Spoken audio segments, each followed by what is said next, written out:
जी star news से आइए डालते हैं आज की मुख्य खबरों पर एक नजर। कानपुर में क्राइम सीरियल की आदत बना मौत का हथियार। कानपुर के कल्याणपुर में एक ऐसी सनसनीखेज वारदात सामने आ गई जिसने पुलिस और समाज दोनों को सन्न कर दिया।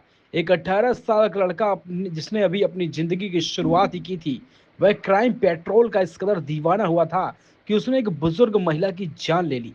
सिर्फ 48 घंटों के भीतर कानपुर पुलिस ने इस हत्याकांड की गुत्थी सुलझा दी।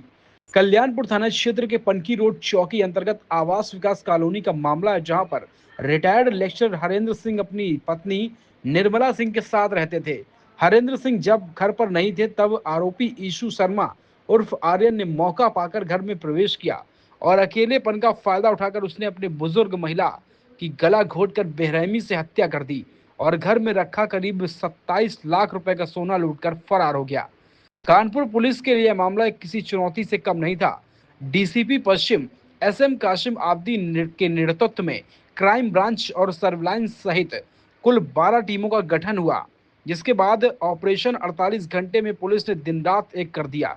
तकनीक और मुखबिरों की मदद से आरोपी ईशु शर्मा तक पुलिस पहुंच पाई। तब बरामदगी जो हुई है, वह लूट का 100% माल यानी 27 लाख का सोना बरामद कर लिया गया है।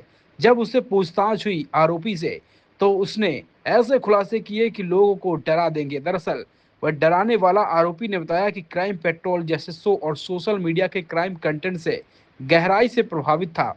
उसने वहीं से सीखा कि कैसे अपराध को अंजाम देना है और कैसे पुलिस की नजरों से बचना है। लेकिन उसकी यह रियल लाइफ की पुलिस के आगे फेल हो गया। आरोपी ईशु शर्मा को गिरफ्तार कर जेल भेजा जा रहा है। पुलिस की सक्रियता की तारीफ की जा रही है, लेकिन यह मामला अभिभावकों के लिए एक चेतावनी है। मनोरंजन कब सनक बन जाए, कब एक युवा अपराधी बन जाए, इस पर नजर रखना बेहद जरूरी है। इस तरह के अपराधों को रोकने के लिए सामाजिक जागरूकता और युवाओं का सही काउंसलिंग बेहद आवश्यक है। पुलिस टीम ने वाकई शानदार काम किया कि 48 घंटों में टीम ने जो है न्याय दिला दिया। 30 अप्रैल को लगभग 2 बजे थाना कल्याणपुर पुलिस को एक सूचना प्राप्त होती है, जिसके द्वारा बताया जाता है कि एक महिला है, इनकी हत्या कर दी गई। तत्काल पुलिस मौके पर पहुंचती है। ये आवास विकास में एक महिला रहती थी जिनका नाम निर्मला सिंह था। उम्र लगभग 53 वर्ष थी। पता चलता है कि वहाँ पर इनके जो हस्बैंड थे, वो दुकान पर कुछ लेने के लिए गए थे और इस दौरान कोई अज्ञात व्यक्ति आता है और उनकी हत्या कर देता है और कुछ सामान इनके घर से लेता जाता है। तत्काल इसमें फोरेंसिक टीम मौके पर पहुंचती है। जो ऑफिसर्स हैं वो मौके पर पहुंचते हैं, मौका मुआयना किया जाता है। आसपास के जो लोग हैं उनसे बातचीत की जाती है, उनसे पूछताछ की जाती है और जो आसपास के सीसीटीवी फुटेजेस हैं उन्हें खंगाला जाता है। इसके बाद हम लोग कुछ वाइटल क्लूज़ मिलते हैं, कुछ इन्फॉर्मेशन मिलती है जिसके आधार पे हम आगे बढ़ते हैं। इसी क्रम में आज जो ये व्यक्ति है, जो अभियुक्त है, उसकी पुलिस ने गिरफ्तारी की है। इसके पास से जो सामान है वो पुलिस ने बरामद किया है। जो भी इस पूरे प्रकरण में ईशु शर्मा उर्फ आर्यन नाम का ये जो अभियुक्त है, इसकी उम्र 18 वर्ष है, गणेश नगर का ये रहने वाला है, रावतपुर का। इसको पुलिस ने गिरफ्तार किया। इसके पास से जो ज्वेलरी ये इनके यहाँ से ले गया था लूट करके, वो 100% ज्वेलरी की बरामदगी हुई है।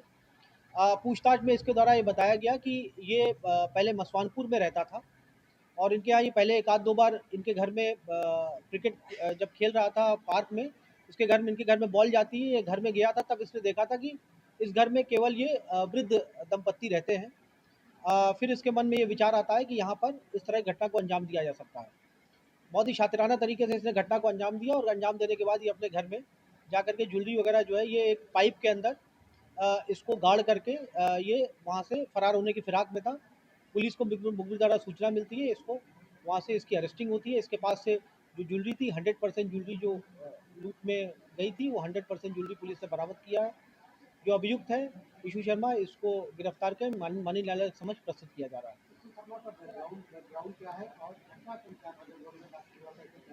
ये एजुकेशनल बैकग्राउंड इसका ये 12th तक ये पढ़ा हुआ है और यहाँ पर ये लोग मूल निवासी मूसा नगर कानपुर देहात के हैं। इसके 2 भाई अभी भी वहाँ पर लेबर का काम करते हैं। इनकी माता है जो लेदर फैक्ट्री में कहीं काम करती है दादा नगर में। पिता कैंसर पीड़ित है और ये यहाँ पर अकेला रहता था। इसका कहना ये है कि अभी 1 हफ्ता पहले ये क्राइम पेट्रोल और सोशल मीडिया के माध्यम से इसने कुछ चीज़ें देखी थी, जिससे इसको ये अंदाज़ा लगता है कि इस तरह की घटना को कारित किया जा सकता है। सोशल मीडिया से प्रभावित था और तरह-तरह के जो क्राइम जो सीरियल्स आते हैं, उससे भी प्रभावित था। ये क्राइम पेट्रोल ये देखता था और क्राइम पेट्रोल देख करके इसको ये आइडिया आया था। ये इसके द्वारा अभी ये जैसा मैंने बताया अभी इनिशियल फेज़ ऑफ इन्वेस्टिगेशन है। अभी तक जो चीज़ें प्रकाश में आई हैं वो आपके सामने साझा की गई हैं। अभी फ़िलहाल अभी हमारी जो प्राइमरी इन्फॉर्मेशन है अभी उसके आधार पे इसका कोई क्रिमिनल बैकग्राउंड नहीं है। लेकिन फिर भी जिस शातिर तरीके से इसने किया है हम लोग अभी और इसके एंटीसीडेंट्स के बारे में पता करने का प्रयास कर रहे हैं और जो भी तथ्य निकल के आएँगे उसके आधार पे अग्रिम कार्रवाई की जाएगी। जैसे मैंने बताया इसने जब ये इसने पहले से ही टारगेट कर रखा था क्योंकि वृद्ध दंपति थे और कई बार मॉल जब जाती थी तो ये इनके घर भी जा चुका था।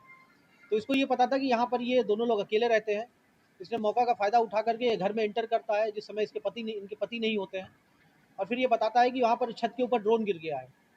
इस बहाने से ये घर के अंदर एंटर करता है और ये महिला है कुछ सामान-वामान अपने जो कमरे का बेडरूम का कुछ सामान उठा रही होती है। उसी समय ये मौके का फ़ायदा उठाता है, इनका गला घोंट देता है जिससे इनकी मृत्यु कारित होती है।